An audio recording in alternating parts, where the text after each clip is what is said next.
오늘은 로마서 14장으로 넘어와서 함께 말씀을 나눕니다. 토요일 저녁이었어요. 제가 토요일 저녁으로 기억하는데 운동복 차림의 두 남성이 주문진까지 모시는 그런 일이 있었어요. 근데 술은 많이 안 하신 것 같은데 조금 오늘 그날 있었던 모임에 대해서 얘기를 하면서 서로가 막 성토를 하더라고요. 그러면서 손님 중 한 분이 저한테 의견을 물어보는 거예요. 기사님. 제 3자의 입장에서 냉철하게 이 사태를 한번 판단해 주시면 좋을 것 같습니다. 제가 말씀드릴게요. 자, 우리 두 사람은 사실 강릉의 배드민턴 동호회 사람들입니다. 오늘 총회했거든요. 내년도 회장, 총무, 임원들을 뽑았어요.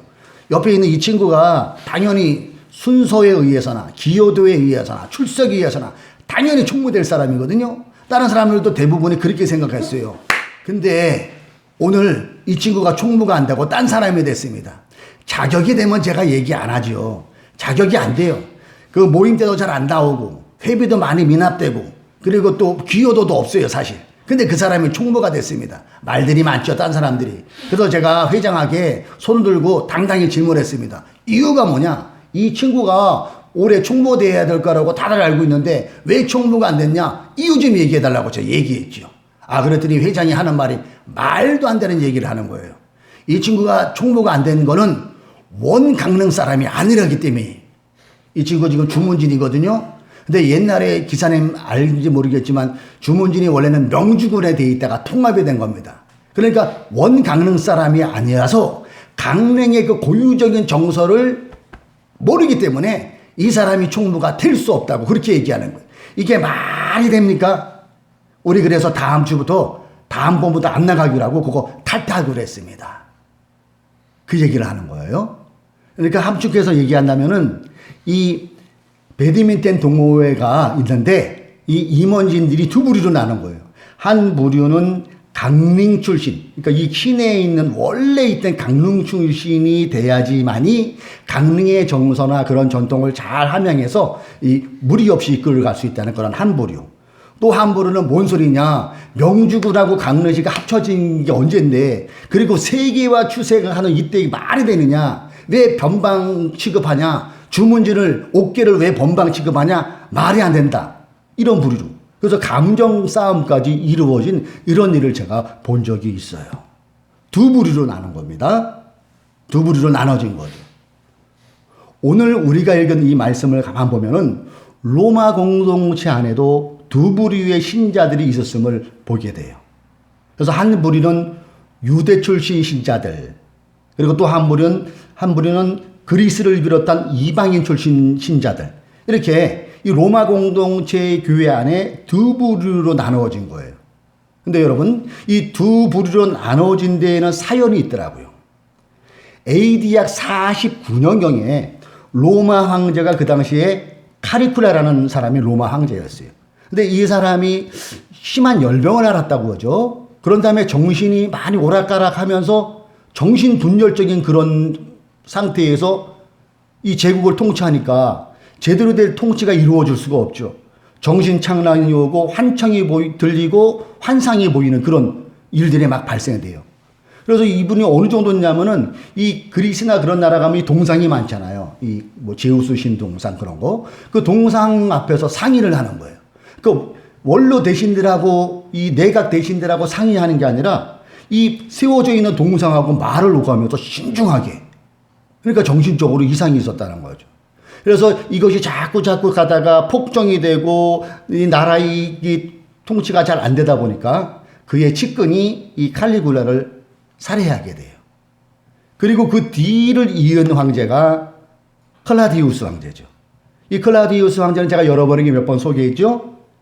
많은 유대인들이 그 로마 시내에 살고 있었는데 이분들을 시민들을 의식해서인지 다 축출하는 명령을 내려요. 그래서 거기 있던 로마 교회 공동체로 이렇게 어우러져서 있던 이 유대 출신들이 다 추방을 당하죠. 그러다가 클라우디우스 황제도 죽게 됩니다. 그리고 그 뒤를 이은 황제가 우리가 잘 아는 네로 황제가 등극을 하게 되지요. 그래서 클라우디우스 황제에 의해서 축출당한 이 사람들이 다시 로마로 돌아오게 돼요. 그 세월이 약 4년에서 6년 정도의 세월이 간 것 같은데 그 사이에 로마 공동체는 많이 바뀐 거예요.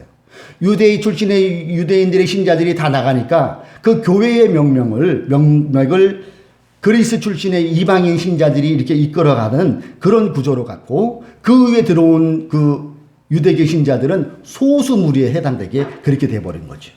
그래서 그 당시 로마 교회는 이방인 신자가 월등히 많았고 유대인 출신의 신자는 소수에 불과하는 이런 구조가 돼버린 거예요. 그런데 이 두 부류의 공통점은 하나님을 믿는 거예요. 그리고 예수 그리스도를 주로 고백하는 사람들이 교회의 공동체를 이루었어요. 근데 표현이 다른 거예요. 표현이. 서로 생각이 다른 거죠. 예수를 믿는 그 신앙의 스타일이 다른 거예요. 그래서 우리 본문에 보면은 두 가지 예로 이 스타일이 다른 것을 소개하고 있죠. 그래서 유대 출신의 신자들은 채소만 먹었대요. 그 이유가 뭡니까? 먼저 우상에게 이 고기를 제물로 바쳐지는 고기를 먹을 수 없다는 거죠. 신앙의 양식상 우리가 이거를 어떻게 먹을 수 있냐? 그래서 고기를 멀리하고 채소만 먹는 거예요. 또 한 가지는 그들은 이 날짜에 민감했죠. 절기에. 그래서 유월절, 무교절, 초막절 이런 날들을 굉장히 중요하게 생각하고, 우리가 예수를 믿어 구원받았지만은 이것도 우리가 우리의 전통이니까 지켜야 된다는 이런 주장을 펼친 게 소수 그룹에 있는 유대인 신자 출신들의 생각이고 행동이었어요.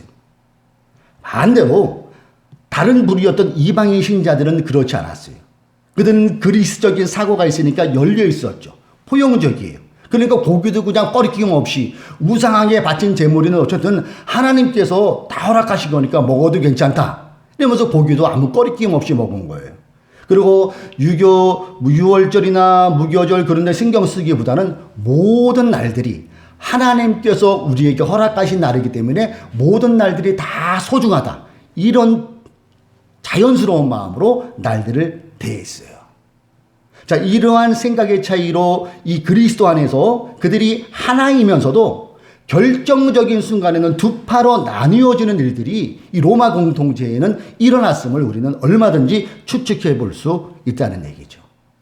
이러한 상황 속에서 오늘 본문을 쓴 바울은 복음 안에서, 주님 안에서 이방인과 유대인들은 서로 존중해 나갈 것을 권면하는 게 오늘 저와 여러분이 읽은 말씀의 내용이에요. 서로 존중하십시오. 자, 로마서 14장 1절을 한번 제가 읽어보겠습니다. 여러분은 믿음이 약한 이를 받아들이고 그의 생각을 시비거리로 삼지 마십시오. 세 번역에서는 이렇게 표현을 했고요. 요거를 좀 더 구체적으로 현대인 성경은 쉽게 표현을 했더라고요. 믿음이 약한 사람을 따뜻히 맞아주고 그의 의견을 함부로 비판하지 마십시오. 시비거리로 삼지 말고 의견을 함부로 비판하지 마십시오. 이 얘기의 함축적인 의미는 뭘까요? 상대의 의견을 존중해 줄 것을 우리는 이 말씀을 통해서 알 수가 있어요. 특별히 그 당시 소수의 무리였던 유대인 출신 신자들을 얘기하는 그들의 의견을 무조건 묵살하지 말라는, 존중해 줄 수 있는 그런 토양을 만들라고 사도 바울은 말하고 있는 거죠. 자, 본문 6절을 좀 더 한번 살펴볼까요? 어떤 나를 더 존중히 여기는 사람도 주님을 위하여 그렇게 하는 것이요, 먹는 사람도 주님을 위하여 먹으며 먹을 때에 하나님께 감사를 드립니다. 주님을 위하여. 어떤 나를 존중히 여기는 사람도 주님을 위해서 그렇게 하고 있다는 것이죠. 예, 표현을 그렇게 하고 있다는 거예요. 그러면서 하반절에 이렇게 말하죠. 그리고 먹지 않는 사람도 주님을 위하여 먹지 않으며 또한 하나님께 감사를 드립니다. 이 말 뜻이 뭘까요? 유대인 신자이건 이방인 출신 신자이건 표현의 방식만 다를 뿐이지 이 모두가 주님을 향한 마음은 똑같다는 거죠. 그래서 공동체 간에 서로 상대방이 나와 다르다고 해서 무조건 비판하거나 무조건 시비거리를 삼지 말고 일단은 귀를 기울이면서 존중해 줄 필요가 있다는 것을 6절은 우리에게 말씀하고 있어요. 자, 오늘 우리가 이 살펴보고 있는 14장은 로마 공동체 안에 있는 특별히 예수를 주로 고백하는 사람들을 대상으로 쓴 게 14장이에요. 그도 그럴 것이 7절에 보면은 이런 내용이 나오죠. 우리 가운데에는, 우리 가운데. 이 우리 가운데는 무엇을 의미할까요? 이방이나 예수 안 믿는 사람들이 아닌 예수 믿는 로마 공동체의 신자들을 대상으로 이 본문이 쓰여졌음을 우리는 알아차릴 수가 있어요. 오늘날의 교회 공동체는 어떨까요? 로마서를 쓴 사도 바울의 시대보다 2000년이 지난 오늘은 더 다양하죠. 직업도 더 많고요. 직업, 학벌, 지역, 혈연 참 다양해요. 정치적으로도 여러분 추구하는 게 다 다르잖아요. 어느 분은 보수, 진보, 중도, 지지하는 정당도 정말로 다양해요. 더 나아가서 음식도 선호하는 게 다 다양하잖아요. 음식만 그렇습니까? 먹는 스타일도 정말로 다양해요. 이처럼 오늘을 살아가고 있는 교회 공동체 안에는 로마 교회가 두 부류로 이렇게 갈라진 그것서 갈등을 느낀 것처럼 이 다양함이 너무너무 많다 있음을 우리는 생각해 볼 수가 있어요. 자, 그렇다면은 로마 공동체, 교회 공동체에서 서로 다룰 수 있는 다양함을 어떻게 존중해 줘야 되는 걸까요? 그 질문을 우리가 한번 해봐야 된다는 거예요. 공동체 안에는 다양함이 있는데 지역도 다르고 생각도 다르고 또 선호하는 것이 다 다른데 이 다양함 속에서 어떻게 존중함을 추구할 수 있나를 한번 생각해 보자는 거죠. 저는 이 다양함의 존중을 확신의 근문에서 찾아보면 어떨까 그런 생각을 해봤어요. 확신. 내가 가진 게 다 맞다가 틀리다에서부터 시작할 때에 존중은 시작될 수 있다는 것이죠. 예수를 믿는 우리들은 딱 한 가지 확신할 게 있어요. 그것은 예수가 그리스도라는 것. 이것은 타협의 대상이 아니죠. 예수가 우리 구원자라는 것. 이것이 흔들려 버리면 기독교의 근간에 흘려버리는 거고 저와 여러분은 지금 헛일을 하고 있다는 거죠. 그래서 이 사실은 절대 타협할 수 없는 거예요. 이게 진리이기 때문에. 그리고 예수가 주라고 고백하는 모임 공동체가 교회죠. 이것은 불변이에요. 변할 수 없습니다. 교회의 본질이에요. 그런데 공동체를 이루고 있는 각 구성원 개인에게는 다양함이 있다는 것이죠. 이것은 불변이 아니죠. 유동적이라는 거예요. 이 김 집사님이 40대 중후반의 이 김 집사님은 김치를 먹는데 겉절이만 드세요. 겉절이가 아주 바로 담근 거. 신김치를 안 먹어요. 아마 어렸을 때 트라우마가 상처가 있는 것 같아요. 어렸을 때는 3월, 4월 달까지 김장하면 오래 먹으면은 그 김치에서 군둥내가 난다 그러죠. 그래서 신김치가 아주 싫은 거예요. 근데 오늘 예배를 딱 드리고 교회 공동체 모임에서 점심을 먹는데 반찬이 신김치가 나온 거예요. 젓갈이 어디로 갈까요? 다른 데로만 자꾸 가고 신김치는 걸을 떠도 안 보여요. 그 앞에 있던 박 권사님이 연세가 지긋하는 박 권사님이 가만 보니까 이 김 집사님이 신김치를 안 먹고 다른 반찬만 먹거든요. 근데 이분이 전라도 분이에요. 네. 근데 이 전라도식으로 김치를 맛있게 해서 신김치를 안 먹으니까 그분은 이해가 안 가는 거예요. 그래서 김 집사님께 한마디 해요. 아니 왜 시방 신김치 김 집사 안 먹네. 아니 손도 안 대네. 이 맛있는 신김치 난 너무 좋은데 나 신김치에서 밥을 못 먹어. 좀 먹어봐. 그러면서 그냥 자연스럽게 이 젓갈을 해가지고 이 김 집사님 이 밥그릇 위에 딱 올려놓은 거예요. 이 김 집사님의 안색이 싹 변하죠. 다음 주부터 주일날 점심시간에 식당을 안 내려가는 거예요. 그리고 집에 가버려요. 이분이 상처가 된 거예요. 박 권사님은 이 김치를 올려준 게 사랑의 마음 가지고 아무 생각 없이 그냥 사랑하는 표현을 한 건데 이러한 행동이 김 집사에게는 폭력이 돼버리는 거죠. 자, 이 맥락을 가지고 제가 여러분을 이 예를 드린 걸 가지고 로마서 14장 3절을 읽어보면은 이해가 될 것 같아요. 우리 3절은 우리 같이 한번 읽어봅니다. 시작. 먹는 사람은 먹는 사람을 비판하지 마십시오. 하나님께서는 그 사람도 받아들이셨습니다. 아까 제가 서두에 말씀드렸죠. 유대인 출신 신자이든 또 이방인 출신 신자이든 그들이 하나님 믿는 건 똑같아요. 표현의 방식이 다르다는 것을 얘기하죠. 그래서 바울은 우상하게 바친 고기를 먹는 사람이 채소만 먹는 유대 사람 뭐라고 하지 말라는 거예요. 강요하지 말라는 거죠. 반대로 채소만 먹으면서 우상하게 드린 고기를 먹는 그리스도 계통의 신자들을 믿음이 없다고 막 폄하하지 말라는 표현이지요. 여러분, 내가 좋아하면은 상대방도 당연히 좋아한다? 이것은 착각일 수가 있다는 거죠. 그렇죠? 예. 그건 어디까지나 내 생각일 뿐이에요. 이처럼 개인의 지나친 확신을 강요하는 것은 상대방에게는 폭력이 될 수 있음을 우리는 마음에 새길 수 있어야 된다는 거예요. 지금 바울은 음식은 안 가리고 먹는 게 맞다라는 다수의 이방인 신자들의 자기 확신을 상대에게도 똑같이 적용하면 안 된다고 얘기하고 있는 거죠. 반대로 음식은 가리는 게 맞다는 자기 확신을 상대에게 똑같이 적용하고 강요하지 말라는 거죠. 그렇다면 우리가 이 강요보다는 무엇을 선택해야 될까요? 역지사지를 선택해야죠. 그럴 때 존중의 마음이 나오고 존중의 그 분위기가 만들어지는 걸 거예요. 역지사지가 여러분 뭡니까? 처지를 바꾸어서 생각해 보는 것을 역지사지라고 하잖아요. 예. 이 존중이란 상대를 높이며 귀중하게 여기는 게 이 존중의 뜻인데, 역지사지의 마음, 상대방의 마음을 내 마음처럼 버리고 생각해 보면 여기서 자연의 강요보다는 존중해 줄 수 있는 분위기로 흘러갈 수가 있다는 것이죠. 자기 생각이 절대로 맞는다는 확신이 여러분, 이게 모여서 그룹이 되면 어떤 그룹이 될까요? 확증 편향 그룹이 되는 거죠. 확증 편향 그룹. 그래서 확신이 한쪽으로만 계속 이게 치우치고 이 그룹이 형성되면은 엄청난 폭력이 나올 수가 있는 거예요. 그 확진 편향의 그룹이 되면은 소수의 의견들은 개무시합니다. 절대 안 듣습니다.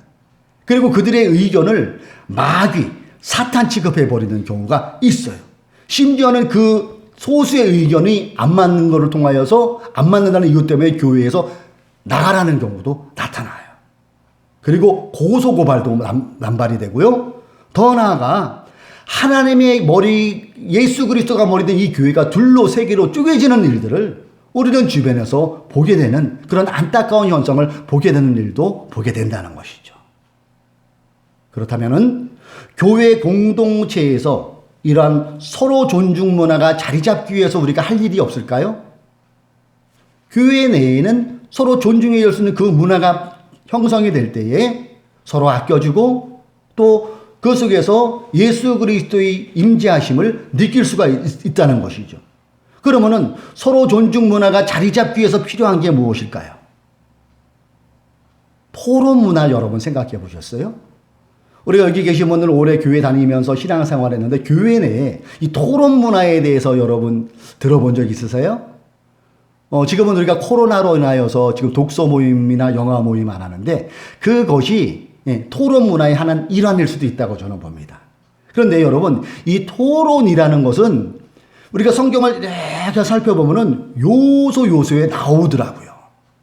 근데 언제부턴지 우리 한국 교회는 이 토론 문화 하면은 좀 이렇게 경직되고 토론하자고 그러면은 어딘가 좀 이상하게 보고, 신앙이 없는 사람처럼 그런 문화가 있는 것도 부정할 수 없는 사실인 것 같아요.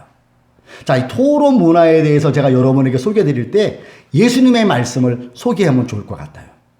그 대표적인 것이 예수님께서 산상수훈 할 때 마태복음 6장 28절을 한번 살펴보면 좋을 것 같아요.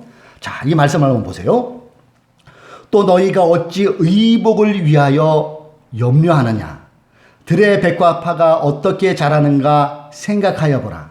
수고도 아니하고 길쌈도 아니하느니라. 예수님께서 제자들과 대중들에게 이 백합화를 다 보시면서 말씀하셨다는 거죠. 근데 여기서 우리가 주목할 것은 생각하러 보여요. 생각하. 들의 백합화가 그냥 생겼구나. 그렇게 생각하지 말고 왜 들의 백합화가 왜 생겼지? 그리고 거기다 주는 의미는 뭘까? 야, 수고도 안 하고 길쌈도 하는데 하나님께서 먹이시는 거구나. 그러니까 하나님께서 이 보잘것없는 들 백합화를 자라게 하시는 것처럼 나도 하나님께서 보호해 주시는구나, 이런 생각을 하라는 거 아니겠어요? 그래서 이 생각하여 보라는 이것을 다른 성경을 살펴보니까 살펴보아라, 그렇게도 번역을 해 놓았더라고요. 살펴보아라. 그리고 이 주석을 제가 이렇게 살펴보니까 생각하여 보라는 그 의미가 뭐냐면은 철저하고 면밀하게 생각하라는 뜻이더라고요. 철저하고 면밀하게 생각하라. 주님께서는 인간에게 부여해 주신 이성적 판단을 잘 활용하는 말씀 아니겠어요? 그러니까 이 하나님께서 우리를 사람으로 만들 때 로봇으로 만들지 않았잖아요.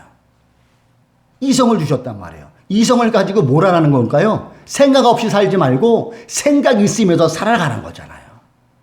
여러분 이런 얘기 혹시 들어보셨어요? 아우, 교회 안에서 회의가 많으면 회의만 듭니다. 그럴듯한 것 같은데 여기에는 함정이 있어요. 교회 안에서 회의 많이 하면요, 회의 들어요. 교회 안에서 토론 많이 하면 교회가 어지럽습니다. 그렇게도 받아들일 수 있는데 이게 맞을까요? 여기에 대한 의도가 뭘까요? 이 말의 의도는 교회 내의 어떤 기득권자가 자기 마음대로 교회를 좌지우지하려는 그런 의도가 숨겨져 있다는 것을 우리는 알아야 돼요. 혹시 또 이런 얘기 여러분 들어보셨어요? 아유, 우리는 목사님 우리가 뭘 알아요. 그냥 교회 목사님 그냥 헌금 이거 먹고 다 알아서 하세요. 이런 얘기. 이런 얘기도 교회 안에서는 절대로 해서는 안 될 말이죠. 하나님께서 우리에게 왜 이성을 주셨을까요? 그걸 가지고 상의하고 토의하고 또 베레아 이 성도들처럼 이것이 맞는가를 살펴보고 바로 진리에 거할 수 있기 위해서 우리에게 이성이라는 좋은 것을 우리에게 선물로 주셨다는 것을 우리는 알아야 된다는 것이죠. 오늘도 우리는 예배 중에 사도신경을 고백했어요. 그렇죠? 사도신경. 근데 이 사도신경이 여러분 어느 날 갑자기 하나님께서 성령으로 영감 주셔서 누군가에게 받았어라서 하도 받았은 게 사도신경일까요? 그렇지 않아요. 이 사도신경이 체계화되고 정착화돼서 오늘 우리가 예배 때마다 이렇게 낭독하고 서로 암송하고 주가 그리스도임을 고백하는 것은 250년, 약 250년간의 시간이 흘렀더라고요. 그러니까 이게 사도신경이 논의되고 토론된 그게 언제부터냐면은 약 주후 200년 때부터 그래서 복음의 요약을 딱 만들어져 가지고 그곳에서 이렇게 만들고 있는 그 당시에 만들어진 이유를 살펴보니까 이단들이 너무나 판을 쳤다는 거예요. 영지주의 같은 그런 이단들, 요즘 말하면 신천지 같은 이단들이 너무 많으니까 그 당시에는 문서도 활성화되고 안 되고 그럴 때니까 얼마나 혼란스러웠겠어요. 그래서 교부들이나 그 교회 지도자들이 모여서 우리 이것을 함축해서 한번 만들어 보자. 그래서 사도신경이 만들어졌는데 그 세월이 토론의 토론, 기도 토론, 그 속에서 성령님의 인도하심으로 250년이 걸쳐서 이 사도신경이 만들어졌고 오늘 우리가 예배 시간마다 고백하는 거잖아요. 이 사도신경에는 다 들어있잖아요. 천지를 만드신 하나님, 성부 하나님, 그렇죠? 예수 그리스도, 그리고 성령, 그리고 재림, 심판, 이것이 함축적으로 다 들어있어서 그 당시에 이것을 외움으로 인하여서 이단인지 아닌지를 판별할 수 있는 좋은 길잡이가 바로 사도신경이잖아요. 근데 이 사도신경이 그냥 만들어진 것이 아니라 250년 동안 교회 지도자들과 또 교회를 사랑하고 하나님을 사랑하는 사람들이 기도와 더불어 만나서 치열한 토론을 함으로 이 사도신경이 만들어졌다는 거예요. 그러니까 교회의 이 전통 교회의 그 전통에도 이 토론이 있었다는 것을 우리는 알 수 있어요. 그 대표적인 것이 4개의 회의잖아요. 들어보셨죠? 325년에 시작된 니케아 공의. 그래서 이 사도신경을 니케아 신경이라고 합니다. 그리고 381년에 있었던 콘스탄티노플 회의. 이때도 구체적으로 얘기했죠. 그러다가 431년 에베소 회의를 거쳐서 451년 드디어 칼케톤 회의라는 그곳에서 오늘 우리가 고백하는 사도신경이 딱 만들어졌다는 것이죠. 사랑하는 교우 여러분, 오늘 본문의 8절처럼 로마교회 공동체인들이가 유대인 계통의 그리스도인이든 이방인 계통의 그리스도인들은 그들은 하나님을 믿고 예수 그리스도를 주로 고백하는 사람처럼 오늘 살아가는 우리도 이 구절에 동의하는 사람들이잖아요. 우리는 살아도 주님을 위하여 사는 사람입니다. 그리고 우리는 죽어도 주님을 위하여 죽는 사람입니다. 그러므로 우리는 살든지 죽든지 주님의 것이에요. 예수 그리스도의 보혈의 저와 여러분은 살든지 죽든지 주님의 자녀다라는 거예요. 자, 그렇다면은 본문 10절 말씀에 지금 우리의 모습을 비춰볼 필요가 있어요. 그런데 존중이라는 단어를 가지고 토론이라는 단어를 가지고 이 말씀을 한번 보자는 얘기예요. 그런데 어찌하여 그대는 형제나 자매를 비판합니까? 교회 공동체에 대해서도 내 생각과 다른 사람을 정죄하지 않습니까? 그 사람을 존중하기보다는 우리가 서로 대화함으로 토론하기보다는 무조건 정죄하는 우리의 모습이 아닌가를 우리는 로마서 14장 10절을 통해 비춰봐야 된다는 거예요. 또 어찌하여 그대는 형제나 자매를 업신여깁니까? 내가 좀 오래 예수 믿었다는 그 이유 때문에, 아니면 내가 오래 믿어서 직분이 있는 것 때문에 무조건 가르치려고만 하는, 상대방의 귀에 귀를 기울이는 그것이 아니라 무조건 내 말이 맞아 하고 강요하는, 존중보다는 강요를 택하는 우리의 모습이 아닌가를 한번 살펴볼 수 있어야 된다는 거예요. 교회 내에서 나와 표현이 다르다고 형제 자매를 여러분 비판해서야 되겠습니까? 나와 표현이 다르다고, 나보다 좀 못한 것 같다고, 나보다 좀 덜 배웠다고, 나보다 좀 덜 가졌다고 그 사람을 업신여겨서야 되겠습니까? 그것은 진정한 존중이 아니죠. 그리고 그것은 진정한 대화를 통한 토론이 될 수가 없다는 거예요. 여러분, 예수를 구주로 믿는 우리는 언젠가는 다 주님 앞에 서야 될 사람들이에요. 그렇죠? 그래서 그때 우리는 각자는 교회에서 우리와 함께 생활했던 교우들에게 한 말, 한 행동을 하나님 앞에 낱낱이 드러내고 말씀드려야 된다는 거예요. 그 내용이 12절이잖아요. 그러므로 우리는 각각 자기 일을 하나님께 사실대로 아뢰어야 할 것입니다. 다시 한번 생각해 보세요. 그래도 우리가 함부로 정죄할 수 있을까요? 하나님 앞에 우리는 언젠가 우리 일진데 그래도 나만 옳다고 주장할 수 있을까요? 그럴 수 없다는 얘기죠. 예수 그리스도가 교회의 머리 되시고 주인 되시는 하늘뜻 푸른 교회는 서로 함께 걷는 믿음의 공동체입니다. 이것이 동의가 될 때에 우리는 서로 함께 걸을 수가 있다는 얘기예요. 그 안에는 존중, 그 안에는 토론이 있다는 거죠. 나와 생각이 다른 서로가 서로를 존중해주고 서로 한 방향으로 함께 걷는 믿음의 공동체가 되어서 코로나의 암울한 시기를 가르고 다가오고 있는 봄을 맞이하는 우리 모두가 되기를 주님의 이름으로 축복합니다. 오늘 사도 바울이 우리에게 주시는, 사도 바울을 통하여 이 말씀을 통하여 우리에게 주시는 것은 뭐라고요? 서로 존중은 신앙인의 기본이에요. 존중이 없이 신앙인의 기본은 있을 수가 없어요. 이 존중은 무엇으로 만들어진다고요? 서로 간의 대화, 서로 간의 토론. 이것을 통하여 존중 문화가 만들어져서 더욱더 하나님이 일하시는, 또 성령님이 일하시는, 더 나아가 건강한 교회를 통하여 이웃에게 빛과 소금의 역할을 감당하는 우리 하늘뜻 푸른 교회의 모든 교우님 되시기를 주님의 이름으로 축복합니다. 서로 존중은 신앙인의 기본입니다. 기도하겠습니다.